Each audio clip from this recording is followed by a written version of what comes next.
আসসালামু আলাইকুম। Sampling and sampling distribution এই চ্যাপ্টারের উপর আমি আজকে 2 নম্বর লাইভ ক্লাস নিব এবং আজকের ক্লাসটি হচ্ছে এই চ্যাপ্টারের লাস্ট ক্লাস। আজকের ক্লাসে আমরা শীটের 7 থেকে অঙ্ক করে স্টার্ট করব।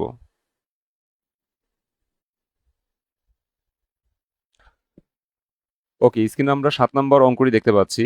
এখানে বলা হয়েছে draw all the samples of size 2 from the population 12, 16, 18, 19 and 20। মানে আমাদের কাছে পপুলেশন দেওয়া আছে 12, 16, 19, সরি 12, 16, 18, 19 অ্যান্ড 20। এই যে 5টা সংখ্যা, এটা হচ্ছে পপুলেশন বা তথ্য বিশ্ব। এখন এই তথ্য বিশ্ব থেকে আমাদের 2 ইউনিটের স্যাম্পল ড্র করতে বলছে। হ্যাঁ, এখানে বলে দিয়েছে উইদাউট রিপ্লেসমেন্ট, মানে অঙ্কটা করতে হবে উইদাউট রিপ্লেসমেন্ট ধরে। সো উইদাউট রিপ্লেসমেন্ট বললে আমরা হচ্ছে এই সূত্র প্রয়োগ করি, যে আমি দেখাই দিচ্ছি। হ্যাঁ, এই যে উইদাউট রিপ্লেসমেন্ট বললে আমরা নাম্বার অফ স্যাম্পল বের করার জন্য এনসিএন এই সূত্রটা প্রয়োগ করি। সো এইখানে আমাদের যখন বলছে যে draw all the samples of size 2 from the population, population হতে 2 ইউনিটের স্যাম্পল সংগ্রহ করতে বলেছে। সো আমরা যখন নাম্বার অফ স্যাম্পল নির্ণয় করব, হ্যাঁ, তখন কিন্তু এনসিএন অর্থাৎ উইদাউট রিপ্লেসমেন্টের সূত্রটা প্রয়োগ করব। ঠিক আছে, উইদাউট রিপ্লেসমেন্ট বলার কারণে। এরপর বলছে শো দ্যাট, দেখাও যে sample mean is the unbiased estimate of population mean. বলছে স্যাম্পল মিন আর পপুলেশন মিন সমান হবে। আনবায়াস মানে হচ্ছে সমান, ঠিক আছে, নিরপেক্ষ বা সমান আমরা বলতে পারি। তো স্যাম্পল মিন এবং পপুলেশন মিন সমান হবে, সেটাও আমাদের হচ্ছে শো করতে বলছে, প্রমাণ করে দেখাইতে বলছে। সো আমরা প্রথমে হচ্ছে যে কাজটা করব আর কি, যে এই যে পপুলেশনটা দেওয়া আছে বা যে তথ্য বিষয়টা দেওয়া আছে, এখান থেকে আমরা 2 ইউনিটের স্যাম্পল কতভাবে সংগ্রহ করতে পারি সেটা নির্ণয় করব। তারপর স্যাম্পল মিন নির্ণয় করব, তারপর পপুলেশন মিন নির্ণয় করব, দেন হচ্ছে স্যাম্পল মিন পপুলেশন মিন এরা সমান, এগুলো আমরা হ্যাঁ প্রমাণ করে দেখাবো। এই হচ্ছে বিষয়। সো আগের মতোই অঙ্ক, আমরা প্রথমে গিভেন দিয়ে পপুলেশনটা লিখব, যে 12, 16, 18, 19, 20। এই যে 12, 16, 18, 19, 20। তারপর পপুলেশন সাইজ হচ্ছে 1, 2, 3, 4, 5। Population size capital N equal to 5 লিখলাম। আর 2 ইউনিটের স্যাম্পল সংগ্রহ করব। So sample size N equal to 2, small N equal to 2। এখন আমরা প্রথমে নাম্বার অফ স্যাম্পলটা নির্ণয় করব, তো লিখবো so the number of samples N C n, তার মানে 5C2। 5C2 এর মান কত আসে? 10 আসে।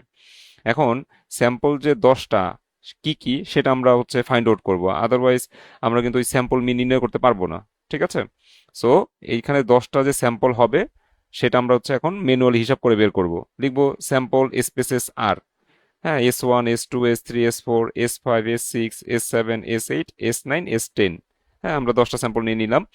তো এখন S1 এর মধ্যে কে কে আসবে? আমরা এখান থেকে জাস্ট দুইটা সংখ্যা নিব, 12, 16। এই যে 12, 16। তো 12কে যখন আমি ধরবো এটাকে ফিক্স রাখবো। 12কে যখন ধরবো এটাকে ফিক্স রাখবো, তাই 12-র সাথে 16 নিয়েছি, 12-র সাথে 18 নিব, 12-র সাথে 19 নিব, 12-র সাথে 20 নিব। এই যে 12, 16, 12, 18, 12, 19, 12, 20। 12-র কাজ শেষ। এবার 16কে আমরা ফিক্স করব। 16-র সাথে 18 নিব, 16-র সাথে 19 নিব, 16-র সাথে 20 নিব। এই যে 16, 18, 16, 19, 16, 20। 16-র কাজও শেষ। তারপর 18, 19, 18, 20 নিব। এই যে 18, 19, 18, 20 নিলাম। 18-র কাজও শেষ। তারপর 19, 20। এই যে 19, 20 নিলাম। তো আমরা স্যাম্পল স্পেস তৈরি করলাম। তো স্যাম্পল মিন বের করার আগে আমরা হচ্ছে মিন অফ স্যাম্পলস বের করব, অর্থাৎ এখানে যে 10টা স্যাম্পল বেরিয়েছে না, এই স্যাম্পল স্পেসগুলার আলাদা আলাদা গড় বের করব, যেটাকে আমরা বলি মিন অফ স্যাম্পল। আর এই মিন অফ স্যাম্পলের গড় যদি বের করি সেটা হচ্ছে আমাদের স্যাম্পল মিন। ঠিক আছে, বা মিন অফ স্যাম্পল মিন। তো আমরা হচ্ছে প্রথমে আলাদা আলাদা যে 10টা স্যাম্পল স্পেস আছে তাদের মিন বের করব। হ্যাঁ, সেটা কিন্তু স্যাম্পল মিন না। ঠিক আছে, এই যে স্যাম্পল স্পেসগুলার আলাদা আলাদা যদি মিন বের করি সেটা হচ্ছে মিন অফ স্যাম্পলস। আর এই মিন অফ স্যাম্পল যে 10টা বেরোবে তাদেরকে যোগ করে 10 দিয়ে ভাগ করলে সেটা হচ্ছে স্যাম্পল মিন বা মিন অফ স্যাম্পল মিন। ঠিক আছে, সো ওইটা আমরা একটু পরে করি, আমরা আপাতত মিন অফ স্যাম্পলস বের করে ফেলি। যেমন এখানে S1 এর ক্ষেত্রে দুইটা সংখ্যা 12, 16 যোগ করে 2 দিয়ে ভাগ করতে হবে। সো আমরা এক্স বার 1 কিভাবে পাবো? 12, 16 যোগ করে 2 দিয়ে ভাগ করলাম, 14। এক্স বার 2 কিভাবে পাবো? 12, 18 যোগ করে 2 দিয়ে ভাগ। এই যে 12, 18 যোগ করে 2 দিয়ে ভাগ, 15। এইভাবে আমরা 10টা স্যাম্পল স্পেসের 10টা গড় বের করলাম। এখন এই যে 10টা গড় বের করছি, এদেরকে যোগ করে 10 দিয়ে ভাগ করলে বের হবে স্যাম্পল মিন বা মিন অফ স্যাম্পল মিন। সো আমরা এখন মিন অফ স্যাম্পল মিন বের করব, লিখবো যে সুতরাং মিন অফ স্যাম্পল মিনস, হ্যাঁ, এখানে এক্স বার 1, এক্স বার 2, এভাবে এক্স বার 10 পর্যন্ত যোগ করে 10 দিয়ে ভাগ করব। সো ভাগফল কত আসবে? 17। এরপর আমরা পপুলেশন মিন বা মিউ বের করব। হ্যাঁ, এই যে পপুলেশন মিনটা বের করতে হবে, তারপরে আমরা কমেন্ট করতে পারবো যে স্যাম্পল মিন আর পপুলেশন মিন আনবায়াসড বা ইকুয়াল কিনা। তো আমরা পপুলেশন মিন বের করব, অর্থাৎ মিউ বের করব summation x by capital N. Summation x কত? আমাদের যে পপুলেশন 5টা যোগ করব। হ্যাঁ, তারপর ক্যাপিটাল এন কত? এখানে যেহেতু 5টা সংখ্যা যোগ করছি, সো 5 হচ্ছে ক্যাপিটাল এন এর মান। সো আমরা 5 দিয়ে ভাগ করব, আমাদের রেজাল্ট চলে আসবে 17। সো আমাদের মিন অফ স্যাম্পল মিন চলে আসে 17, আবার পপুলেশন মিন চলে আসে 17। সো দুইটাই তো সমান বা আনবায়াসড। সো আমরা বলতে পারি hence sample mean is the unbiased estimate of population mean. Sample mean এবং পপুলেশন মিন হচ্ছে আনবায়াসড বা সমান। শুট। দেখো 7 নম্বর অঙ্ক নিয়ে কোনো কোশ্চেন আছে কিনা।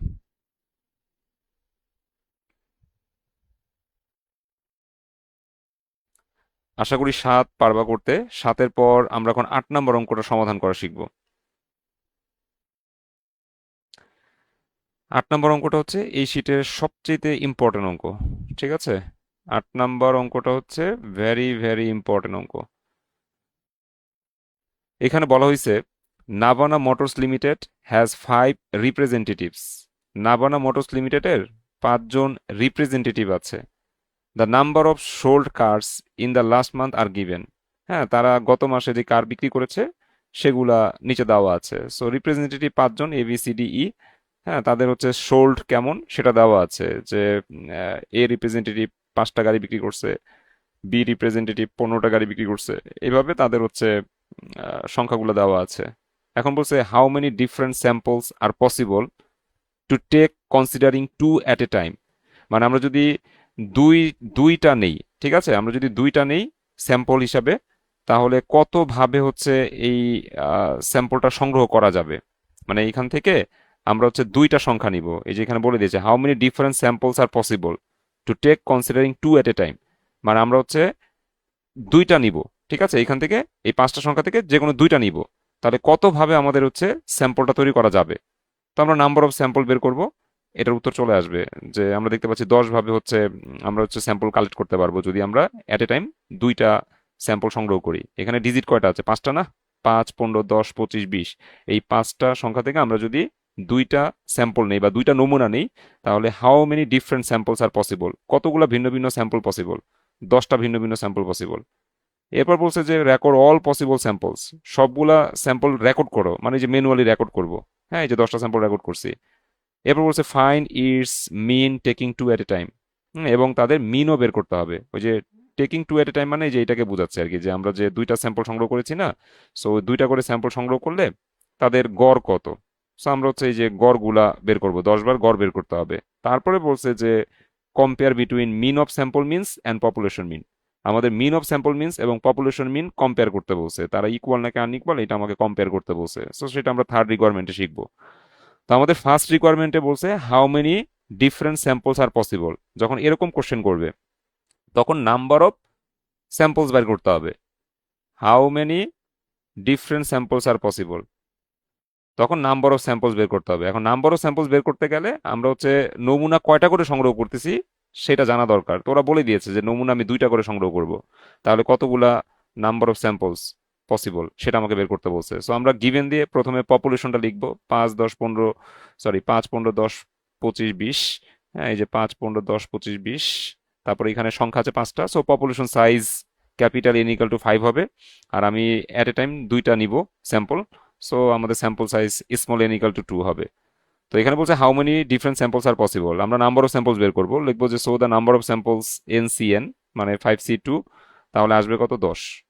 ঠিক আছে, এখন বলছে যে রেকর্ড অল পসিবল স্যাম্পলস, সবগুলা পসিবল স্যাম্পলকে আমাকে রেকর্ড করতে বলছে। ঠিক আছে, সো আমি লিখবো যে স্যাম্পল স্পেস আর, আমরা হচ্ছে S1, S2, S3, S4, S5, S6, S7, S8, S9, S10 আমরা 10টা স্যাম্পল তৈরি করব। ঠিক আছে, এই যে 10টা না, 10টা স্যাম্পল তৈরি করব। সো তৈরি কিভাবে করব? 5, 15, 5, 10, 5, 25, 5, 20। এই যে 5, 15, 5, 10, 5, 25, 5, 20। 5-এর কাজ শেষ। 15, 10, 15, 25, 15, 20। এই যে 15, 10, 15, 25, 15, 20। 15 কাজও শেষ। 10, 25, 10, 20। এই যে 10, 25, 10, 20। 10-এর কাজও শেষ। 25, 20। এই যে 25, 20। আমরা 10টা স্যাম্পল তৈরি করে ফেলছি। এরপর বলছে যে ফাইন্ড ইটস মিন এবং ইহার গড় বের করো। ঠিক আছে। সো আমরা যে 2বার করে নিয়েছি না নমুনা, সো 10টা স্যাম্পল পাইছি, এদের গড় বের করতে বলছে। সো আমরা মিন অফ স্যাম্পলস বের করবো, x bar 1, x bar 2, x bar 3, x bar 4, x bar 5, x bar 6, x bar 7, x bar 8, x bar 9, x bar 10 বের করতে হবে। তো এক্স বার 1 পাবো কিভাবে? 5 15 যোগ করে, 5 15 যোগ করে 2 দিয়ে ভাগ, 10। তারপরে এক্স বার 2 কিভাবে পাবো? 5 আর 10 যোগ করে 2 দিয়ে ভাগ, এই যে 5 আর 10 যোগ করে 2 দিয়ে ভাগ, 7.5। এইভাবে আমরা মিন অফ স্যাম্পলস গুলা বের করব। ঠিক আছে, আমাদের রিকোয়ারমেন্ট 2ও কমপ্লিট। আর 3তে গিয়ে আমাদের মিন অফ স্যাম্পল মিনস বের করতে হবে এবং পপুলেশন মিন বের করতে হবে, এবং তারা হচ্ছে ইকুয়াল না আনইকুয়াল সেই বিষয়ে আমাকে মন্তব্য করতে হবে। সো আমরা মিন অফ স্যাম্পল মিন খুবই সহজে বের করতে পারবো। এই 10টা, হ্যাঁ, মিন অফ স্যাম্পল যোগ করে 10 দিয়ে ভাগ করব, তাহলে মিন অফ স্যাম্পলস মিন চলে আসবে। একটু করে ফেলি, যে মিন অফ স্যাম্পল মিনস ওই 10টা আইটেম যোগ করে 10 দিয়ে ভাগ করব, আসবে 15। আর পপুলেশন মিন হচ্ছে আমাদের এই 5টা আইটেম যোগ করে 5 দিয়ে ভাগ করতে হবে, এই 5টা আইটেম যোগ করে 5 দিয়ে ভাগ করলাম, এখানেও আসবে 15। এরপর লিখবা যে hence mean of sample means equal to population mean. ওরা বলছে না যে মিন অফ স্যাম্পল মিনস এবং পপুলেশন মিনের তুলনা করো, সো আমি বলে দিচ্ছি যে তারা সমান। Mean of sample means equal to population mean. So এখানে যেহেতু প্রমাণ চাই নেই, সো আর শর্ট প্রুফড কিছু লেখা দরকার নাই, আমরা জাস্ট কমেন্ট করে দিলেই হয়ে গেল। দেখো 8 পর্যন্ত বুঝতে পারছি কিনা।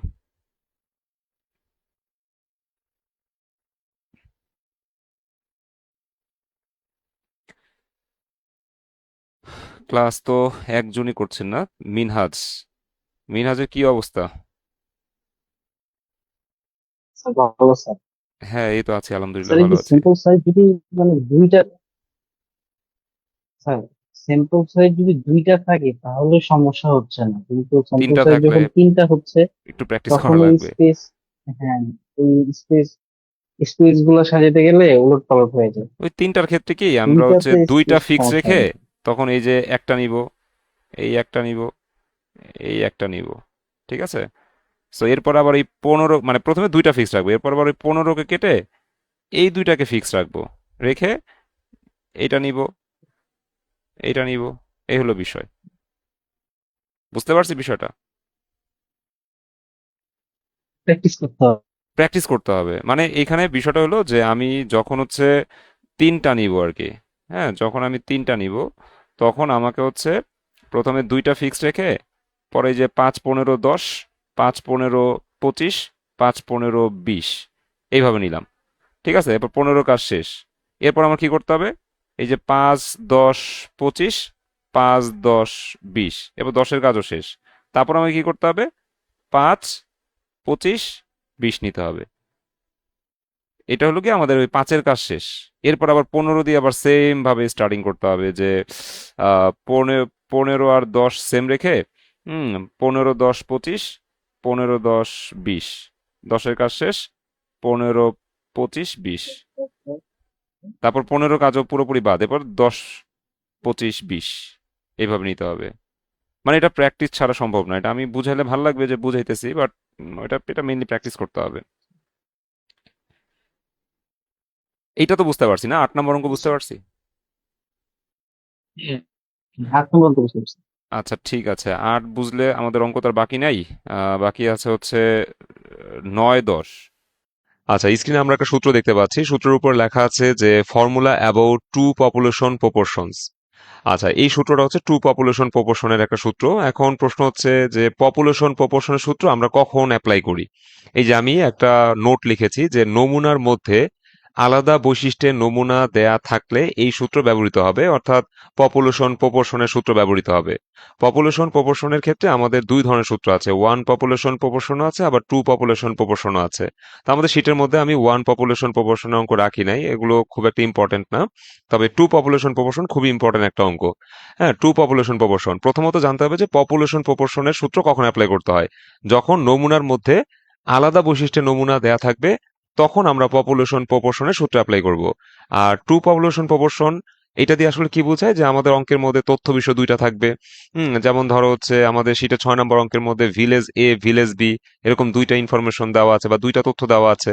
হ্যাঁ, তো যখন তথ্য বিষয় দুইটা থাকবে তখন আমরা বুঝবো যে এটা টু পপুলেশন প্রপোর্শনের অঙ্ক। হ্যাঁ, পপুলেশন প্রপোর্শন বোঝার নিয়ম হচ্ছে যে নমুনার মধ্যে আলাদা বৈশিষ্ট্যের নমুনা দেয়া থাকবে। আচ্ছা, এখন জেড সমান যে সূত্রটা আমরা দেখতে পাচ্ছি, P1 minus P2 divide by root over P into 1 minus P, bracket close, আবার ব্র্যাকেট দিয়ে লিখবো 1/n1 প্লাস 1/n2। আমরা এই সূত্রটা প্রয়োগ করে টু পপুলেশন প্রপোর্শনের অঙ্কের সমাধান করতে পারবো। তো আমাদের P1 এর মান এটা প্রশ্নে দেওয়া থাকবে না, আমরা M1/N1 এই সূত্র প্রয়োগ করে P1 এর মান বের করে নিব। তারপর P2 এইটাও আমাদের প্রশ্নে দেওয়া থাকবে না, আমরা M2/N2 এই সূত্র অ্যাপ্লাই করে আমরা হচ্ছে P2 এর মান বের করব। আবার এই যে সূত্রের মধ্যে P আছে, এই P এর মানও আমাদের প্রশ্নে দেওয়া থাকবে না, আমরা P এর মানটা বের করবো এইভাবে যে M1 plus M2 divide by N1 plus N2 এই সূত্র প্রয়োগ করে আমরা P এর মান বের করবো। তো আমাদের কাছে যদি P1 P2 P এই মানগুলা থাকে তাহলে আমরা হচ্ছে এই সূত্র প্রয়োগ করে টু পপুলেশন প্রপোর্শনের ম্যাথের সমাধান করতে পারবো। তো আসো আমরা একটা অঙ্কের সমাধান করা শিখি। তো এখানে বলা হয়েছে in a random sample of 100 persons taken from village A, আমরা ভিলেজ এ থেকে 100 জন মানুষ নমুনা হিসাবে সংগ্রহ করেছি। হ্যাঁ, র্যান্ডম মানে হচ্ছে যে ধর হচ্ছে দৈবক্রমে এই স্যাম্পলটা সংগ্রহ করা হয়েছে, অর্থাৎ আমরা হচ্ছে না জেনে মানে যাকে সামনে পেয়েছি তাকেই সংগ্রহ করেছি। হ্যাঁ, র্যান্ডমলি সংগ্রহ করেছি নমুনা 100 জন। তো আবারও কথাটা বলছি যে random sample of 100 person taken from village A, আমরা ভিলেজ এ থেকে 100 জন মানুষকে নমুনা হিসাবে সংগ্রহ করেছি। 60 আর found to be consuming tea, এর মধ্যে চা খায় 60 জন। তো এই যে দেখো নমুনা হচ্ছে 100, এর মধ্যে আলাদা বৈশিষ্ট্যের আরেকটা নমুনা আছে 60 জন, মানে 100 জন আমি ভিলেজ এ থেকে সংগ্রহ করেছি, এই 100 জনের মধ্যে 60 জন চা খায়, তাহলে নমুনার মধ্যে আলাদা বৈশিষ্ট্যের নমুনা, মাথায় রেখো। ইন অ্যানাদার স্যাম্পল, অন্য আরেকটা sample 200 person taken from village B থেকে আমরা 200টা মানুষকে নমুনা হিসেবে সংগ্রহ করেছি। 100 পার্সনস আর found to be consuming tea, এর মধ্যে 100 জন মানুষ চা খায়। তার মানে অ্যানাদার স্যাম্পল হচ্ছে 200 জন, যার মধ্যে 100 জন আবার চা খায়। তো দেখো এখানে তথ্য বিষয় দুইটা পেয়েছি। ঠিক আছে, প্রথমত একটা নমুনার ভিতরে আলাদা বৈশিষ্ট্যের নমুনা পেয়েছি, সো এটা পপুলেশন প্রপোর্শনের অঙ্ক। আবার তথ্য বিষয় যেহেতু দুইটা পেয়েছি সেহেতু আমাদের এই অঙ্কটা টু পপুলেশন প্রপোর্শনের অঙ্ক। তথ্য বিষয় দুইটা বলতে আমরা বুঝতেছি যে আমাদের প্রথমে ভিলেজ এ থেকে স্যাম্পল কালেক্ট করা হয়েছে, তো আমরা ভিলেজ এটাকে একটা তথ্য বিষয় বলতে পারি। আবার অ্যানাদার স্যাম্পল কালেক্ট করা হয়েছে 200 জন, হ্যাঁ সেটা হচ্ছে গিয়ে তোমার ভিলেজ বি থেকে কালেক্ট হয়েছে, সো ভিলেজ বি কে আমরা হচ্ছে দ্বিতীয় তথ্য বিষয় বলতে পারি। তো দুইটা তথ্য বিষয় যেহেতু আমাদের প্রশ্নের মধ্যে দেওয়া আছে সেহেতু এটা টু পপুলেশন প্রপোর্শনের অঙ্ক। এখন বলছে do the data reveal significant difference between the two villages so far as the habit of taking tea is concern, মানে দুইটা ভিলেজের মানুষ যে চা খায় এই চা খাওয়ার অভ্যাসের মধ্যে কি কোনো তাৎপর্যপূর্ণ পার্থক্য প্রকাশ পায়, এইটা তোমাকে হচ্ছে যাচাই করতে বলছে। ঠিক আছে, যে do the data reveal significant difference, মানে আমাদের এই ডাটাগুলোর মধ্যে কি তাৎপর্যপূর্ণ কোনো পার্থক্য আছে। হ্যাঁ, এই যে দুইটা ভিলেজের মানুষ যে চা খায় এর মধ্যে কি কোনো তাৎপর্যপূর্ণ পার্থক্য আছে, এই জিনিসটা জানতে চাইছে।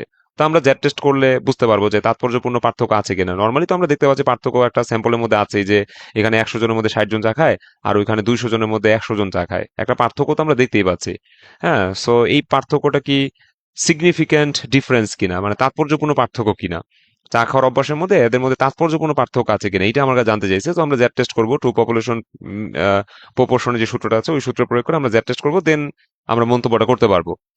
তো এই অঙ্কটা কিন্তু খুবই খুবই খুবই ইম্পর্টেন্ট একটা অঙ্ক, পরীক্ষায় আসার মতো একটা অঙ্ক। সবাই খুব ভালো করে অঙ্কটা হচ্ছে পড়বা এবং ভালো করে শিখে রাখবা। ঠিক আছে, যে 100 জনের মধ্যে মানে 100 জন নমুনা সংগ্রহ করেছি, এর মধ্যে 60 জন চা খায়।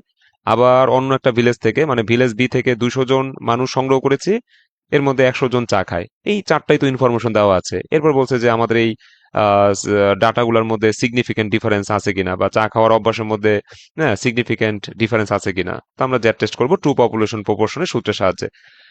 তো প্রথমত আমরা লিখবো যে we want to test null hypothesis, আমরা নাস্তি কল্পনা যাচাই করব। নাস্তি কল্পনার সিম্বল হচ্ছে H0। তো H0-তে সবসময় আমরা লিখবো যে পাই 1 ইকুয়ালস টু পাই 2, পাই 1 এবং পাই 2 হচ্ছে সমান। ঠিক আছে, পাই 1 এবং পাই 2 হচ্ছে কি সমান, এটা আমরা হচ্ছে সবসময় নাল হাইপোথিসিসে ধরে নিব। আর এগেইনস্ট দিয়ে আমরা লিখবো যে H1 হচ্ছে একটা অল্টারনেটিভ হাইপোথিসিস বা বিকল্প কল্পনা। হ্যাঁ, বিকল্প কল্পনা আমরা হচ্ছে H1 দ্বারা প্রকাশ করি। এখানে আমরা সবসময় লিখবো যে পাই 1 নট ইকাল টু পাই 2, মানে টু পপুলেশন প্রপোর্শন অঙ্কে পাই 1 পাই 2 ব্যবহার করতে হয়, মিউ 1 মিউ 2 ব্যবহার করবো না আমরা। ঠিক আছে, তো আমরা কি লিখলাম যে we want to test the null hypothesis, নাস্তি কল্পনা আমরা যাচাই করব। নাস্তি কল্পনার সিম্বল হচ্ছে H0। H0-তে আমরা সবসময় কি লিখবো পাই 1 পাই 2 সমান। আর এগেইনস্ট দিয়ে আমরা লিখবো H1 মানে হচ্ছে বিকল্প কল্পনা বা অল্টারনেটিভ হাইপোথিসিস। অল্টারনেটিভ হাইপোথিসিসে আমরা সবসময় লিখবো কি পাই 1 নট ইকাল টু পাই 2। আচ্ছা, এখন আমরা লিখবো যে উই নো, আমরা জানি দ্য স্ট্যাটিস্টিক্যাল টেস্ট মানে পরিসংখ্যানিক যাচাই, জেড সমান আমরা সূত্রটা বসাই দিলাম। তারপরে লিখবো যে উই আর গিভেন, আমাদের কাছে দেওয়া আছে N1 এর মান হচ্ছে এই যে ভিলেজ এ থেকে আমরা 100টা পার্সন স্যাম্পল হিসেবে সংগ্রহ করেছি, সো এটা হচ্ছে N1 এর মান 100। এখন এই 100 জনের মধ্যে 60 জন চা খায়, এটা হচ্ছে M1, সো আমরা M1 ইকাল টু 60 লিখবো। আবার ভিলেজ বি থেকে আমরা 200 জন নমুনা সংগ্রহ করেছি, সো এটা N2 সমান 200। এই 200 জনের মধ্যে 100 জন চা খায়, সো এটা হলো M2, এর মান হচ্ছে 100। সো গিভেনটা লেখার পর আমরা সুতরাং দিয়ে P1 P2 P এই তিনটা মান বের করে ফেলবো, তারপর সূত্রের মধ্যে মান বসাই দিব। সো P1 বের করার সূত্র কি লিখেছিলাম, M1/N1, অর্থাৎ 60/100 সমান হচ্ছে 0.6। P2 বের করার সূত্র হচ্ছে M2/N2, অর্থাৎ 100/200 সমান হচ্ছে 0.5। আর P বের করার সূত্র কি, M1 plus M2 divide by N1 plus N2। তাহলে মান বসাই দিলে আমাদের 0.53 আসে P এর মান। এরপর নাও দিয়ে আমরা Z এর যেই সূত্রটা ছিল এখানে জাস্ট মান বসাই দিয়েছি, আমাদের রেজাল্ট আসছে কত, 1.64। এখন এটা যেহেতু জেড টেস্ট, সেহেতু আমাদের জেড টেবিল থেকে আমাদের ওই 5% লেভেলের মানটা কত সেটা বের করতে হবে। যেহেতু আমাদের প্রশ্নে কোনো পার্সেন্টেজ উল্লেখ নাই, তো সেক্ষেত্রে আমরা 5% লেভেল অফ সিগনিফিকেন্সে আমরা টেবুলেটেড ভ্যালুটা বের করে নিয়ে আসবো। সো 5%-এর মানটা কত আসে আমরা একটু দেখে আসি। আচ্ছা, এটা একটু লিখছিলাম, আমরা একটু মান দেখে আসি। আচ্ছা দেখো, এখানে টু টেল টেস্ট থেকে আমাদের মানটা নিতে হবে। তো আমাদের এই যে লেভেল অফ সিগনিফিকেন্স দেওয়া আছে 20%, তারপরে 10%, এই যে 5% দেওয়া আছে। তো 5%-এ আমাদের Z.025 সমান 1.96, মানে 1.96 হচ্ছে আমাদের 5% সিগনিফিকেন্স লেভেলে জেড টেবিলের মান।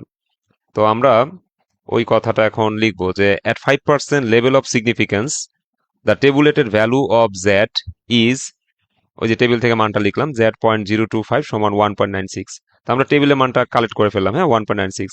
এখন ক্যালকুলেশনের মান হচ্ছে 1.64। সো আমি একটা নোট লিখলাম যে এটা কিন্তু খাতার মধ্যে লিখবা না বা পরীক্ষার মধ্যে লিখবা না, এটা বোঝার জন্য লিখেছি যে ক্যালকুলেটেড ভ্যালু ছোট, তাহলে নাল হাইপোথিসিস অ্যাকসেপ্টেড। ক্যালকুলেটেড ভ্যালু ছোট, তাহলে নাল হাইপোথিসিস কি হবে, অ্যাকসেপ্টেড হবে। তো আমরা কমেন্ট দিয়ে লিখবো since calculated value of Z is lower than tabulated value of Z, so null hypothesis should be accepted. সেহেতু নাস্তিক কল্পনা কি আমরা অ্যাকসেপ্ট করলাম, অর্থাৎ এই যে পাই 1 আর পাই 2 সমান বলছিলাম, তো আমরা এটাকে অ্যাকসেপ্ট করে নিয়েছি। পাই 1 আর পাই 2 সমান বলতে আসলে বোঝানো হয় কি, এই যে দুইটা ভিলেজের যে চা খাওয়ার অভ্যাস আছে, হ্যাঁ চা খাওয়ার যে অভ্যাস আছে, তো ভিলেজ এতে মানুষের চা খাওয়ার অভ্যাসটাকে আমরা পাই 1 বলি। আর ভিলেজ বিতে যে মানুষগুলা চা খায়, হ্যাঁ সেই চা খাওয়ার অভ্যাসটাকে আমরা পাই 2 বলি। তো আমরা নাস্তি কল্পনায় সবসময় ধরে নিব যে ভিলেজ এতে চা খাওয়ার অভ্যাস এবং ভিলেজ বিতে চা খাওয়ার অভ্যাস সমান, হ্যাঁ অর্থাৎ পাই 1 আর পাই 2 সমান। আর বিকল্প কল্পনায় আমরা সবসময় বলবো যে ভিলেজ এতে চা খাওয়ার অভ্যাস এবং ভিলেজ বিতে চা খাওয়ার অভ্যাস এটা সমান না, এদের মধ্যে ডিফারেন্ট আছে। হ্যাঁ এটা হচ্ছে অল্টারনেটিভ হাইপোথিসিস। তা আমাদের যেহেতু ক্যালকুলেশন ভ্যালুটা টেবুলেটেড ভ্যালুর চেয়ে ছোট আসে, সেহেতু আমরা বলবো যে নাল হাইপোথিসিসটা অ্যাকসেপ্টেড, অর্থাৎ ভিলেজ এ এবং ভিলেজ বি তে মানুষের যে চা খাওয়ার অভ্যাস, এখানে সিগনিফিকেন্ট কোনো ডিফারেন্স নাই, হ্যাঁ বা তাদের চা খাওয়ার অভ্যাসটা অলমোস্ট একই রকম। এটাই আমরা জাস্ট কমেন্টের মাধ্যমে জানাই দিলাম। হ্যাঁ আমাদের এই কমেন্টের মধ্যে 5% সংশয় আছে, এটা মেনে নিয়েই আমাদের এই ডাটাগুলো যে কেউ ব্যবহার করতে পারবে, বিষয়টা হচ্ছে এরকম। তো আশা করি সবাই 9 নম্বর অঙ্কটি বুঝতে পেরেছো। তোমাদের হোমওয়ার্ক থাকবে 10 নম্বর অঙ্ক। সো এই পর্যন্ত ছিল আজকের ক্লাস। আজকের মতো বিদায় নিচ্ছি, সব ভালো থেকো। আল্লাহ হাফেজ, আসসালামু আলাইকুম সবাইকে।